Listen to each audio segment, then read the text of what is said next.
दोस्त, नए ब्लॉगर होते हैं ना सबसे बड़ी गलती करते हैं, लेकिन कुछ नए ब्लॉगर धीरे धीरे पुराने भी होते जाते हैं, लेकिन उनकी गलतियां सुधरती नहीं है। क्यों? क्योंकि उनको पता नहीं होता है। तो गाइज मैं आपको बताऊंगा कि आपका ब्लॉग क्यों नहीं रैंक हो रहा है। कुछ मैं ऐसे ऐसे मिथ, कुछ ऐसी ऐसी बातें जो आपके दिमाग में बैठी हुई है, जिनको निकालना जरूरी है। आज का टाइम 2022 2023 का है। तो गाइज जमाना अपडेट हुआ है, तो गूगल भी तो अपडेट हुआ है ना। गूगल के जो काम करने के जो एल्गोरिथम है वो भी अपडेट हुए है ना। तो ऐसे में जो पहले जो चीजें काम करती थी वो आज काम नहीं कर रही होगी। जैसे कि सन 1900 में आप देखोगे, मतलब 1900 में कैसे कुछ 1920 1930 में, उस टाइम में बिजली नहीं हुआ करती थी इंडिया में। तो ऐसे में पानी कहाँ से मिलता था? हमें जमीन से ही मिलता था, लेकिन कुआं खोद कर। लेकिन कुएं में से पानी कैसे निकाला जाता था? निकाला जाता था लेकिन चर्च के थ्रू। चर्च को कैसे चलाया जाता था? चर्च एक घूमने वाली चीज होती है जो कि लकड़ी की बनी होती थी उस टाइम में, और वो उसे घुमाने का काम बैल करते थे। देख रहे हो कितना बड़ा सिस्टम है ये। लेकिन आज का टाइम देखोगे, अगर आज आप जमीन से पानी निकालना चाहते हो तो ये सिस्टम 19वीं सदी वाला काम नहीं करेगा। तो ऐसे में क्या काम करेगा आज का जो है? क्योंकि एक तो पानी बहुत नीचे जा चुका है, तो इसके लिए हमें मोटर चाहिए, इलेक्ट्रॉनिक मोटर चाहिए, जो कि पानी को स्पीड से, जल्दी से, ताकत के साथ में ऊपर लाके हमें दे सके। तो ऐसे में आपकी ब्लॉगिंग में भी ऐसा ही है। जो पहले जो चीजें थी, पहले जो स्ट्रेटजी थी, जो काम करती थी, उसे गूगल मानता भी था, लेकिन आज उसे बहुत कुछ चेंज होकर बहुत कुछ अलग मिल चुका है। तो आप क्या क्या गलतियां कर रहे हैं जो आपको बहुत सारे यूट्यूबर वो गलतियां करवा रहे हैं, जो मैं आज आपको मना करूंगा कि ये गलतियां मत करो। चलिए देख लेते हैं। जितने भी नए ब्लॉगर हैं वो सबसे ज्यादा थीम पर ध्यान देते हैं, मतलब रोज दूसरे दिन थीम चेंज करते रहते हैं, जबकि उनको ये नहीं करना चाहिए। जितने भी नए ब्लॉगर होते हैं एसईओ पर कम ध्यान देते हैं, और जो एसईओ पर होते हैं, जो फेक एसईओ होते हैं, उस पर ज्यादा ध्यान देते हैं। जबकि रियल एसईओ होता है कि आप ऑडियंस को खुश कर दो। आज के टाइम में जो रियल एसईओ होता है वो होता है ऑडियंस को खुश कर दो, और थोड़ा बहुत जो कीवर्ड होते हैं उनका प्लेसमेंट ठीक से कर लो, बस। और कोई भी टूल इस्तेमाल करने की जरूरत नहीं है, कोई भी हाई सीपीसी कीवर्ड रिसर्च करने की जरूरत नहीं है, कुछ भी ऐसा करने की जरूरत नहीं है। सिर्फ आपको एसईओ करना है आज के टाइम के हिसाब से। पहले वाले टाइम के 2016 17 और 2010 2007 वाला वो एसईओ नहीं करना कि इधर से बैकलिंक बना दी, कमेंट में कमेंट कर रहे हो लोगों के, या फिर ऐसे मतलब कीवर्ड पे कीवर्ड ढूंढ रहे हो, हाई सीपीसी वाले कीवर्ड ढूंढ रहे हो। ऐसे ऐसे नहीं करना।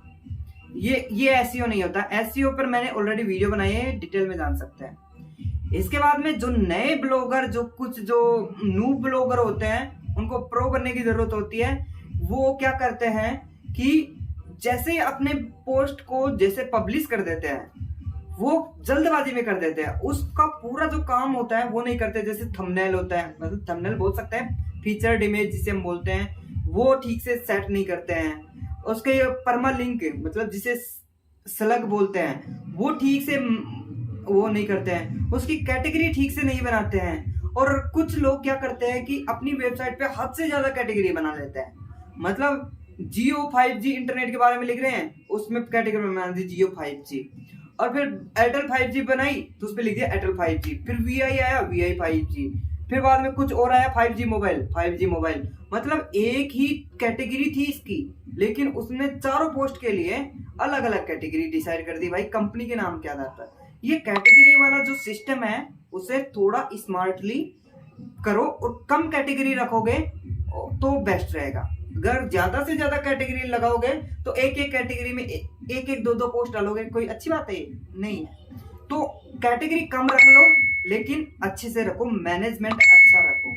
अपनी वेबसाइट पे ऑटो ऐड चालू करके रखो। मैनुअल ऐड रख रहे हो तो हो सकता है आपको CTR कम मिले या CPC कम मिले।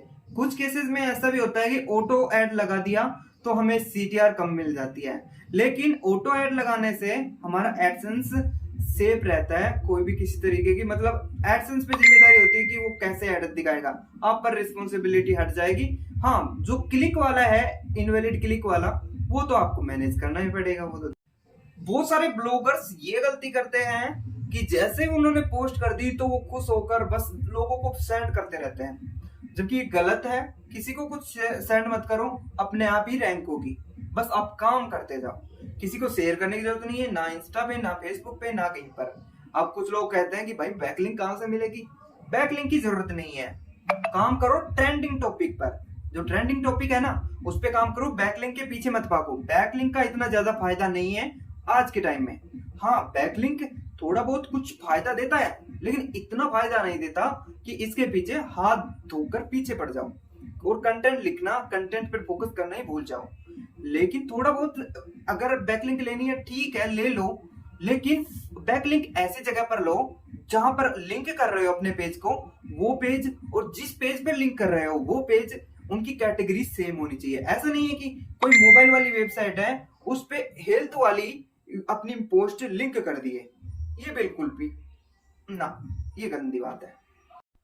जितने भी नए ब्लॉगर हैं उनकी एक सबसे बड़ी गलती ये भी होती है कि वो अपनी वेबसाइट पर जैसे पोस्ट डालते हैं तो उनको पोस्ट कंप्लीट करनी होती है, वो कीवर्ड्स गिनते हैं कि कितने कीवर्ड हो गए, कितने वर्ड्स हो गए, जबकि ऐसा नहीं करना होता है। आपको इंफॉर्मेशन पे ध्यान रखना है कि हमने कैसी इंफॉर्मेशन दी है, क्या आसान शब्दों में इंफॉर्मेशन दी है, और पोस्ट फॉर्मेटिंग कैसी की है हमने, मतलब H2 कितने डाले हैं, H1 एक ही होना चाहिए एक पोस्ट में, वो जो टाइटल होता है वो ऑटोमेटिक H1 बन जाता है। तो ये जो पोस्ट फॉर्मेटिंग है इस पे मैंने पूरा वीडियो बनाया हुआ है। पोस्ट फॉर्मेटिंग एक बहुत जरूरी इंपॉर्टेंट होता है।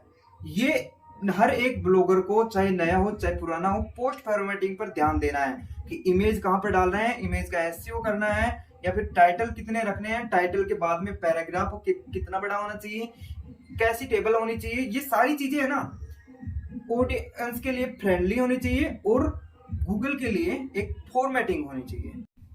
बहुत सारे ब्लॉगर्स ऐसे भी होते हैं जो कि थीम पे थीम बदलते रहते हैं। आज नई थीम लगा ली, भाई नई थीम अच्छी लग रही है, लेकिन 10 दिन बाद में वही थीम जो अच्छी लग रही थी वो बद्दी लगने लग जाती है, कुछ कमी मिल जाती है, फिर वो नई थीम बदल लेते हैं। और थीम में ऐसे भाई पूछो मत, दीपावली की तरह उनमें लड़ी झड़ी लगा कर रखते हैं, जबकि ऐसा नहीं करना है।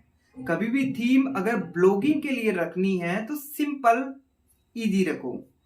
इसके लिए आप इस्तेमाल कर सकते हो एस्ट्रा की थीम। एस्ट्रा जो थीम है वो फ्री थीम आपको काफी है ब्लॉगिंग के लिए स्टार्टिंग में। जब आपकी अच्छी खासी इनकम हो जाए तो आप प्रीमियम आप थीम ले सकते हैं, और जब तक आपको काफी अच्छा नॉलेज भी हो जाएगा थीम्स के बारे में, तो सिंपल थीम रखो। ऐसी थीम रखो कि भाई एक पोस्ट खोलें तो पोस्ट खुल जाए, कुछ रिलेटेड पोस्ट दिख जाए, 3-4 पोस्ट रिलेटेड दिख जाए और 4-5 रिसेंट दिख जाए, बस और कुछ नहीं चाहिए। और आपका मेन्यू अच्छे से सेट होना चाहिए। इसके बाद में अगर रोज थीम चेंज करोगे तो गूगल की नजर में आपकी साइट का स्ट्रक्चर चेंज होगा। स्ट्रक्चर चेंज होगा तो आपका एसईओ पर फर्क पड़ेगा, क्योंकि गूगल बाबा समझेगा कि ये रोज अपडेट कर रहा है, इसमें नया अपडेट आया है, क्योंकि थीम में भी एसईओ होता है। ऐसा नहीं करना।